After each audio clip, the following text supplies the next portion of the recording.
मेरे प्यारे आका सल्लल्लाहु अलैहि वसल्लम की कनीज़ों, हर माँ ये चाहती है कि मेरी बेटी कनीज़े फ़ातिमा बने, मेरी बेटी कनीज़े आयशा बने, मेरी बेटी कनीज़े खदीजा बने। लेकिन उसके लिए अगर हम अपनी बेटियों को पारसा देखना चाहते हैं, हम अपनी बेटियों को नेक और मुत्तकी देखना चाहते हैं, हम अपनी बेटियों को परहेजगार देखना चाहते हैं, तो पहले माओं को परहेजगार बनना होगा, पहले माओं को मुत्तकी बनना होगा, पहले माओं के अंदर तकवा पैदा करना होगा। मेरे प्यारे आका सल्लल्लाहु अलैहि वसल्लम की कनीज़ों, आइए मैं आपको बताऊं माँ का असर पर माँ के पेट में कितना पड़ता है।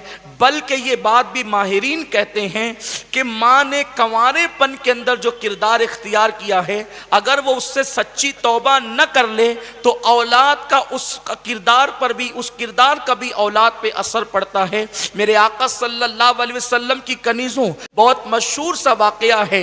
एक मरतबा सैयदना फारूक आज़म जानशीन रसूल अपने मामूल के मुताबिक मदीने मुनव्वरा की गलियों का दौरा कर रहे हैं, और गलियों का दौरा करते हुए सैयदना फारूक आज़म ये मालूम करना चाहते हैं आकाए करीम सल्लल्लाहु अलैहि वसल्लम के पर्दा फरमाने के बाद आखिर का हाल क्या है, मुस्लिम उम्मा की कैफियत क्या है। सैयदना फारूक आज़म वो जलीलुल कद्र सहाबी और जानशीन रसूल है कि अल्लाह अकबर, आपके दौर में करप्शन का खात्मा हुआ, आपके दौर के अंदर मुकम्मल तौर पर इस्लामी कानून को नाफिज किया गया। वैसे तो आकाए करीम सल्लल्लाहु अलैहि वसल्लम के दौर में इस्लामी कानून नाफिज हो चुका था, लेकिन उसकी मुकम्मल जलवागरी सैयदना फारूक आज़म के दौर में लोगों को देखने को मिली। आकाए करीम सल्लल्लाहु अलैहि वसल्लम के दौर में लोगों का नेक हो जाना ये मुस्तफ़ा जाने रहमत के नूरानी और रूहानी फैज़ान की वजह से था। इसलिए कि आकाए करीम सल्लल्लाहु अलैहि वसल्लम जब तक ज़ाहिरी तौर पर जलवगर रहे, लोगों को हुजूर का ज़ाहिरी रूहानी और नूरानी फैज़, सहाबा कहते हैं हमने हुजूर अलैहिस्सलाम को कब्र में रखा, और जब हमने हुजूर की कब्र अनवर की मिट्टी पर मिट्टी डाला और मिट्टी से अपने हाथों को साफ किया, तो हुजूर के ज़ाहिरी दौर में हमारे दिलों की जो कैफियत थी, सिर्फ मिट्टी डालने की वजह से हमारे दिलों की कैफियत बदलने लगी। तब हमें पता चला कि हुजूर अलैहिस्सलाम जो ज़ाहिरी तौर पर हमारे दरमियान थे, उसकी बरकतें क्या थी और आज का क्या हाल है। इससे आप अंदाजा कर सकते हैं कि सिर्फ कब्र पे मिट्टी डालने के बाद जो दिलों की कैफियत बदली है, उसको तो तारीख बहुत वसी पैमाने पर बयान करती है। हुजूर अलैहिस्सलातु व तस्लीम के हाथ पे कलमा पढ़ने वाले देहाती आकाए करीम सल्लल्लाहु अलैहि वसल्लम की आंखें बंद होने के बाद उन्होंने इस्लाम से बेजारी का इजहार कर दिया।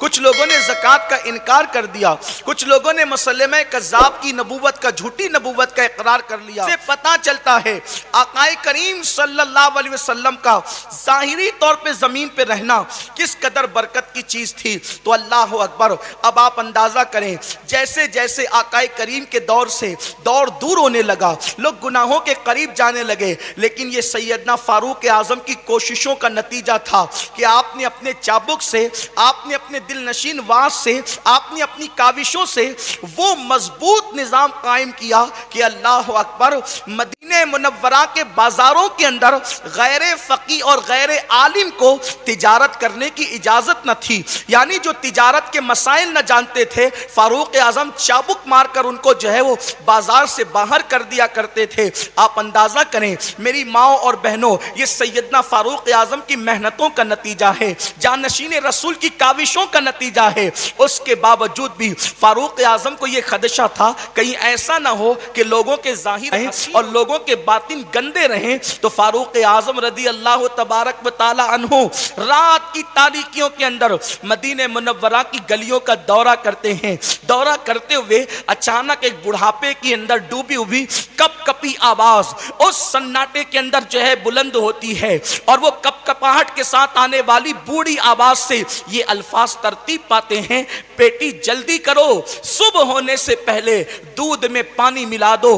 इतना सुनने के बाद एक जवान आवाज ने उस बूढ़ी आवाज को काटते हुए कहा, अम्मी जान, क्या तुम्हें पता नहीं जानशीन रसूल सैयदना फारूक आजम ने दूध में पानी मिलाकर बेचने पे पाबंदी लगाई है।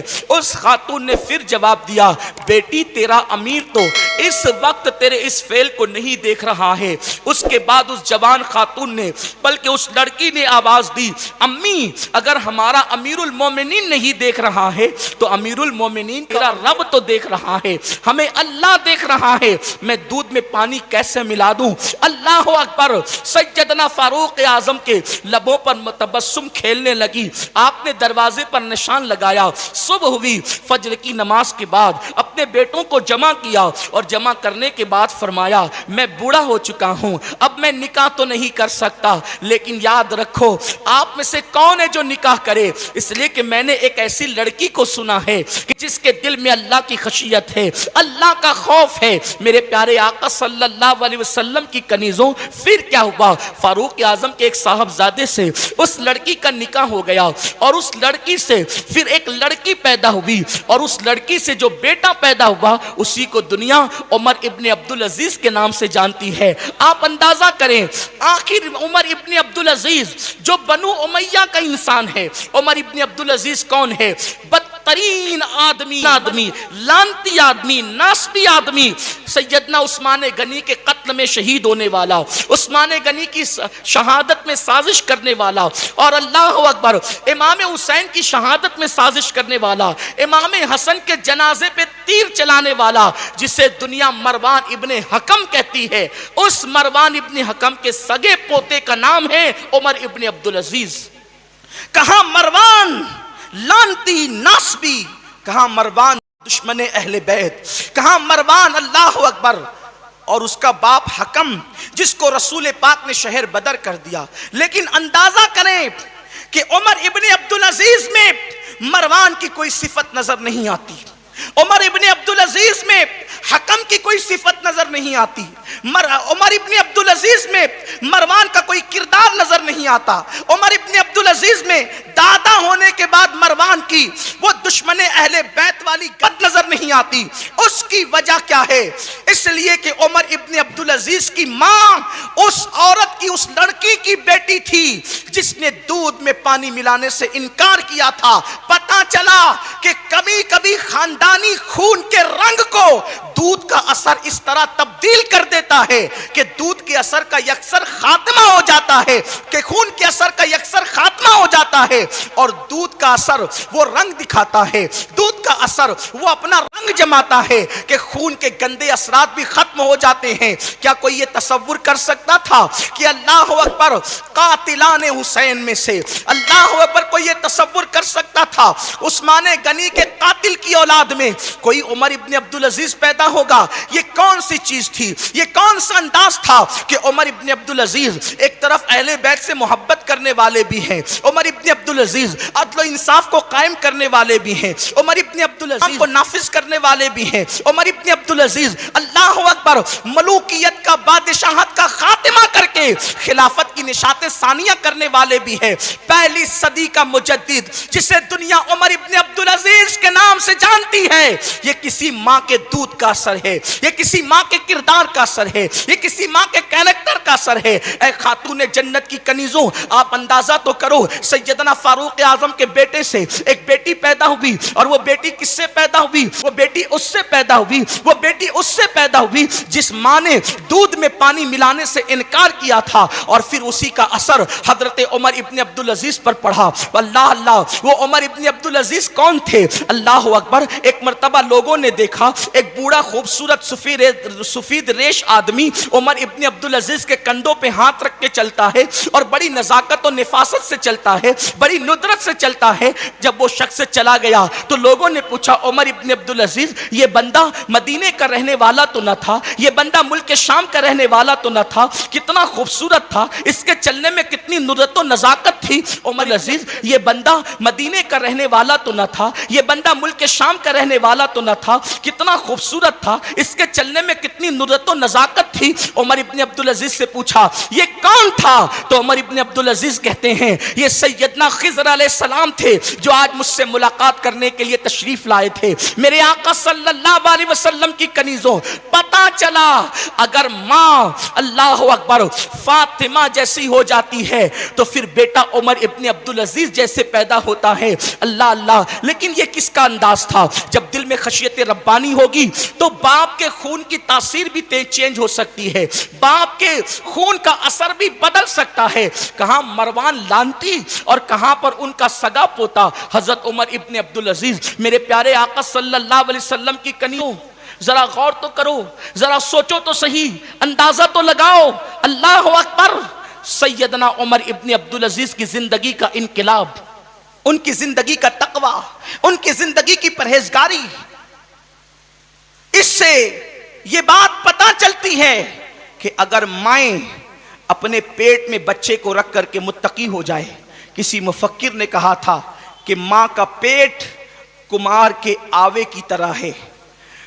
कुमार के चक्के को आवा कहते हैं और कुमार के चक्के पर सिर्फ मिट्टी रखी जाती है।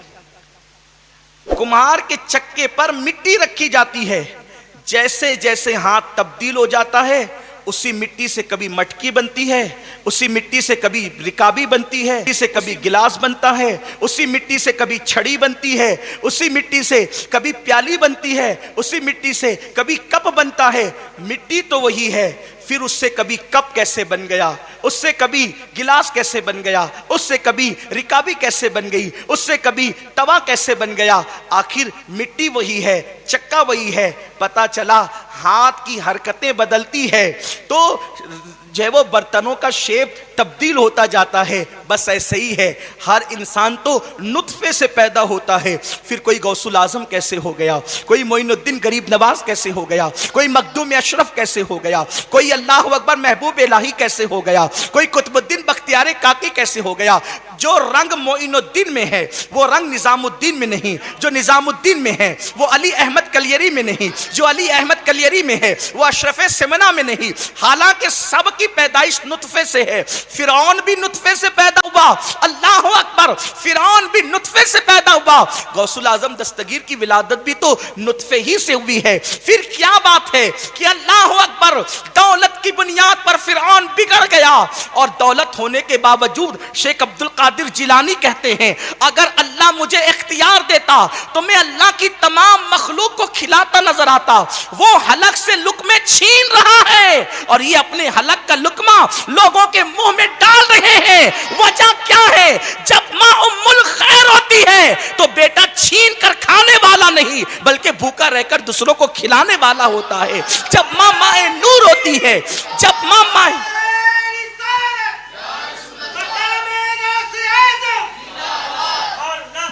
माहे नूर होती है तो बेटा मोइनुद्दीन अजमेरी होता है। और फिर कैसा, आज से 800 साल पहले अपने हाथों से खिला रहे थे और कब्र में जाने के नाम पर खिला रहे हैं।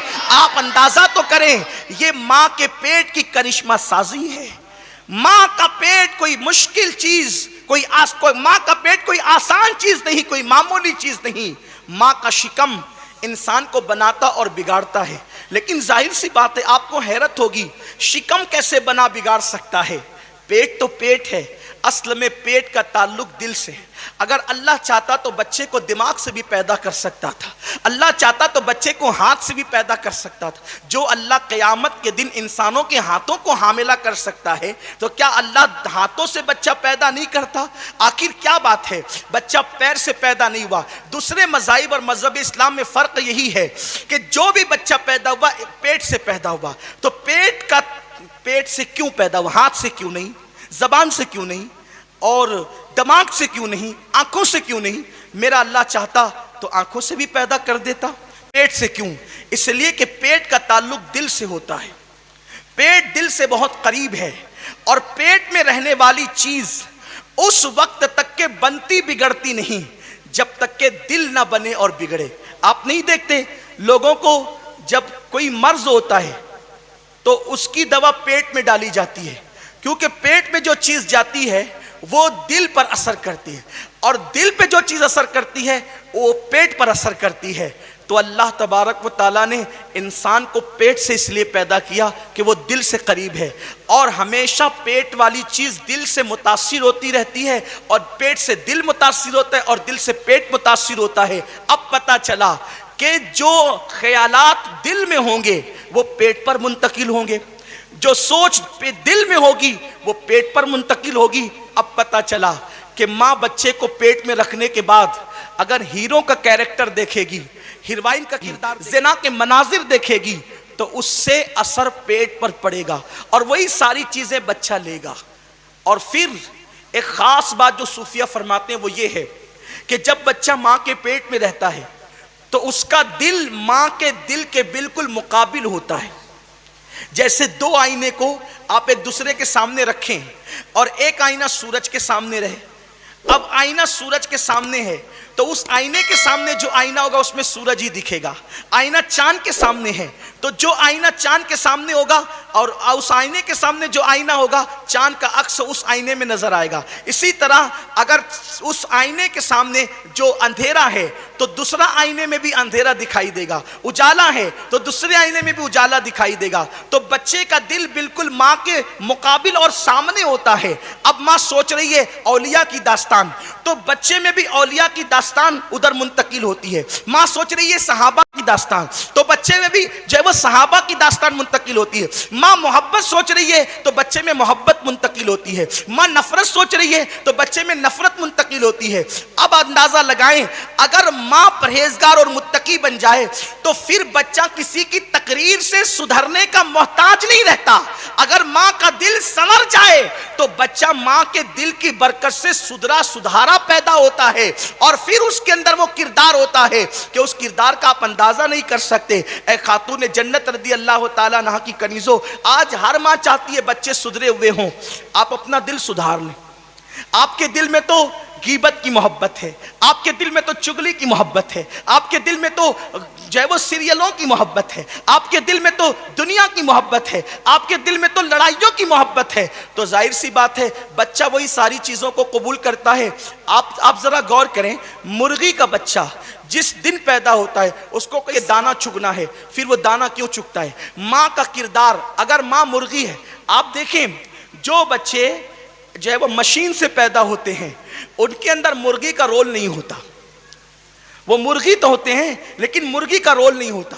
आप कभी जाएं और गौरानी बच्चों को और मशीन के बच्चों को दोनों को आप 1 घंटा एक साथ रखें, आप गौर करेंगे कि मशीन के बच्चों के अंदर मुर्गी का रोल आप कभी नहीं पाएंगे। वो है मुर्गी मगर मुर्गी का रोल नहीं है। और ये बच्चे अंडे से निकले, ये भी अंडे से निकले हैं, वो मशीन से सेके गए हैं और ये मुर्गी इस पर बैठी है। आखिर कुदरत ने ये निज़ाम क्यों रखा कि मुर्गी बैठेगी तो अंडा निकलेगा? वो बैठकर अपना किरदार मुंतकिल करती है। अब मुर्गी का किरदार क्या है? जो है वो दाना चुगना। आप कभी नहीं देखेंगे मशीन का कोई बच्चा किसी को दाने तोड़ करके दे, लेकिन जो हकीकी मुर्गी का बच्चा होगा वो दाने तोड़ करके देने का सबक बगैर किसी से सीखे हुए वो दूसरों के अंदर, दूसरों के सामने पेश करेगा। आप अंदाजा लगाएं, अगर मां मुर्गी हो और 15 दिन वो अंडों पर बैठकर अपना किरदार उनमें मुंतकिल करे तो मुर्गी के बच्चे 15 दिन के अंदर मां का किरदार अपने अंदर लेते हैं। लेकिन इंसान के बच्चे को 15-20 दिन में पैदा नहीं किया गया बल्कि 9 महीने में पैदा किया गया। और 9 महीने इसलिए पेट में रखा गया कि इंसान की उम्र ज्यादा थी, इंसान को किरदार की जरूरत ज्यादा थी, इंसान को अखलाक की जरूरत ज्यादा थी, इंसान को सीरत की जरूरत ज्यादा थी, इंसान को जो है वो तदब्बुर की जरूरत ज्यादा थी, इंसान को तफक्कुर की जरूरत ज्यादा थी। 15 दिन के अंदर कोई जरूरी नहीं है कि इंसान सारे मराहिल से गुजरता हो। 15 दिन में जरूरी नहीं है कि इंसान सफर भी करता हो। 15 दिन में जरूरी नहीं है कि इंसान जो है वो हर किस्म की डिश खाता हो। अल्लाह ने इतने दिन तक के बच्चे को मां के पेट में रखा कि बच्चा सफर का अंदाज भी देख ले, बच्चा रातें भी देख ले, बच्चा खुशियां भी देख ले, बच्चा गम भी देख ले। अब एक मां का अंदाज गमों में क्या है वो बच्चा माँ के पेट में देखता है। इसीलिए कुछ लोगों को आप देखेंगे, जो माएँ हिम्मत वाली होती है उनके बच्चे भी हिम्मत वाले होते हैं। हिम्मत सीखने के लिए कहीं जाना नहीं पड़ता, हिम्मत इंसान माँ से सीखता और माँ के पेट में सीखता है। यही वजह तो है सैयदा फातिमतुज़ ज़हरा अपने वालिद की शागिर्दा थी और वो माहिर नफ्सियात थी। इसलिए दुनिया से जाते जाते कहा, अली जब मेरे बाद निकाह करना तो बहादुर औरत से निकाह करना, क्योंकि उसके पेट में जो बच्चे मौजूद रहेंगे उनके अंदर भी बहादुरी और हौसला होगा। और दुनिया ने देखा अरब की खवातीन में अल्लाह अकबर, जिसे दुनिया उम्मे बनीन कहती है, वो ऐसी बहादुर खातून थी और उस बहादुर खातून के शिकम से जो बच्चा दुनिया के सामने आया उसे दुनिया ने गाजी अब्बास के लक़ब से याद किया। ये बहादुरी मां के पेट से लेकर आए थे अब्बास। मां बहादुर हो तो बेटा भी बहादुर होता है, मां बहादुर हो बेटा ही बहादुर होता है। लोगों ने कहा है कि जो शहीद होता है वो गाजी नहीं हो सकता और जो गाजी होता है वो शहीद नहीं हो सकता। इसलिए कि गाजी उसको कहते हैं जो जिंदा वापस आ जाए और शहीद उसको कहते हैं जो जिंदा वापस ना आए। लेकिन एक जात ऐसी है कि जिसको गाजी भी कहते हैं और शहीद भी कहते हैं, उसी को दुनिया अब्बास कहती है। इनके गाजी होने की दास्तान क्या है? एक जंग में, उस जंग का नाम नहीं लेना चाहता, एक जंग में जो वो लाखों का लश्कर है सामने, लाखों का लश्कर सामने, मौलाए कायनात अपने 18 बेटों के साथ मैदान जंग में मौजूद है।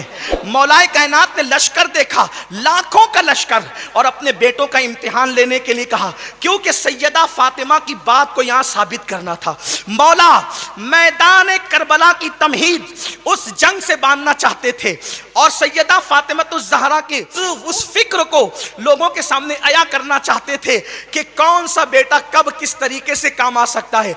मौलाए कायनात को किसी की जरूरत तो नहीं थी। मौलाए कायनात ने फरमाया, मेरा कौन बेटा है जो इस लश्कर से मुकाबला करे और कितने से कर सकता है? जाहिर सी बात है, फातिमतुज़ ज़हरा से बहादुर कौन हो सकता था? पहले सैयदा फातिमा के बेटे खड़े हुए, इमाम हसन इमाम हुसैन, जब दोनों खड़े हुए कहा, अब्बाजान हम जा सकते हैं, लड़ सकते हैं। मौलाए कायनात ने मुस्कुरा के कहा, मैंने मेरे बेटों के लिए कहा, मेरा कौन बेटा है जो जा सकता है? हसन और हुसैन मेरे बेटे जरूर है, लेकिन रसूलुल्लाह ने उनको अपना बेटा कहा है।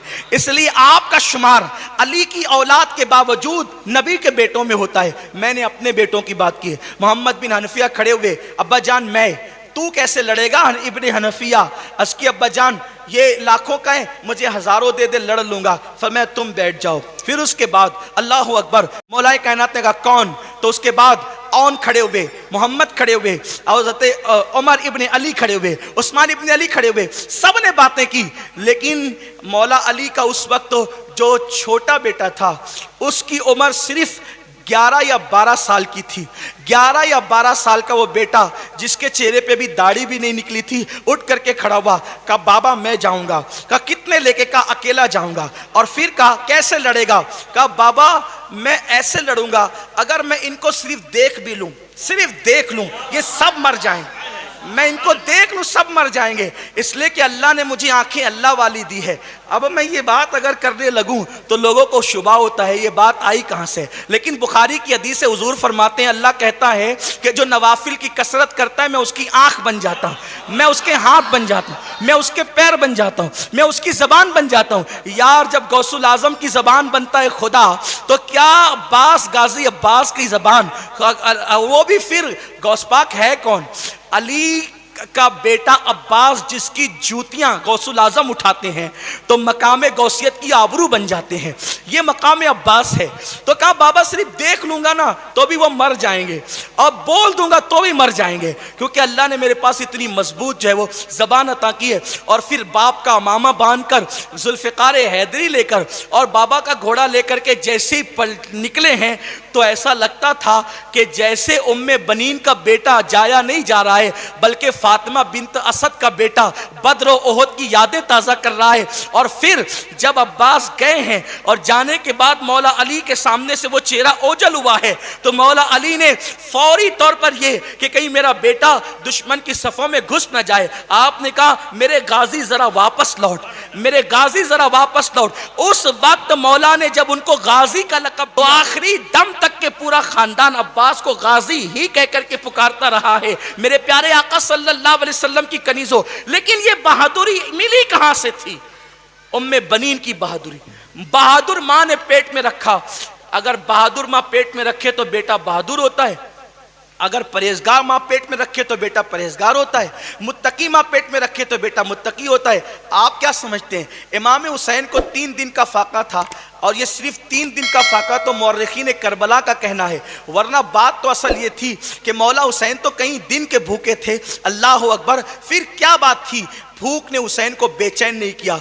जिस माँ ने सैयदा फातिमा जब रसूलुल्लाह की दावत करके जन्नत से खाना मंगा सकती है, तो क्या रोज़ाना जन्नत से खाना नहीं आ सकता था? आ सकता था। फातिमा भूखी इसलिए रही, मेरी अकीदत नहीं ये कहती है, मेरा ईमान ये कहता है कि फातिमा भूखी इसलिए रह रही थी कि जानती थी जब माँ में भूखी रहने का अंदाज आएगा तो उसकी कोख से जन्म लेने वाले बच्चे भी भूख को बर्दाश्त करने की ताकत रख सकते हैं। तो सैयदा फातिमा भूखी इसलिए रह रही थी कि करबला और करबला के बाद ज़ैनब और हुसैन को भूखा रहने का शऊर पेट से ही अता करना था। तो याद रखें, ये इस्लामी बेटी का रूहानी सफ़र है। लेकिन बड़ी माजरत के साथ मैं तो सिर्फ शिकम पर ही अपनी गुफ्तगू को शिकम सैर करते हुए ख़त्म करना चाहता हूँ। इंशाअल्लाह फिर कभी हम गुफ्तगू करेंगे। तो अर्ज़ सिर्फ ये कर रहा था, माँ अगर भूखी रहने की आदी हो तो बच्चा भूखी रहने का आदी पैदा होता है। माँ अगर मुत्तकी हो तो बच्चा मुत्तकी होता है। माँ अगर तालिए कुरान हो तो बच्चा तालिए कुरान होता है। माँ अगर हाफिज़े कुरान हो तो बच्चा हाफिज़े कुरान होता है। और अगर माँ जामिउस सिफ़ात हो तो बच्चा भी जामिउस सिफ़ात पैदा होता है। मेरे प्यारे आका सल्लल्लाहु अलैहि वसल्लम की कनीज़ों, माँ का पेट कुमार के आवे की तरह है। जैसे कुमार के आवे पर मिट्टी रखी जाती है लेकिन हाथ बदलते हैं तो शक्ल बदलती है, ऐसे ही पेट यकसा होते हैं लेकिन दिल के जज्बात बदलते हैं तो फिर बच्चे बदलते हैं। आज कोई भी बच्चा आवारा ना होता अगर माँ सीरियल ना देखे। आज कोई बच्चा जो है वो हीरो का नक्काल ना होता अगर माँ सीरियल ना देखे। आज कोई बच्चा चोर और डाकू ना होता अगर माँ सीरियल ना देखे। और याद रखें, माँ मुत्तकी हो और बच्चा सोहबत से बिगड़ भी जाए, बहुत खास बात कहने जा रहा हूँ, माँ मुत्तकी हो और बच्चा किसी गलत सोहबत से बिगड़ भी जाए तो माँ का तकवा जिंदगी में कहीं ना कहीं उसको जरूर सहारा देकर नेक बना देता है। हजरत बिशर हाफी की माँ मुत्तकी थी, सोहबत से बिशर बिगड़ा, लेकिन बिगड़ने के बाद माँ के किरदार ने वो सवारा कि 2 लाख अहादीस का हाफिज बनकर अल्लाह अकबर बिशर उस रंग में आए हैं। इसलिए कि दूध एक ना एक दिन अपना रंग जरूर दिखाता है।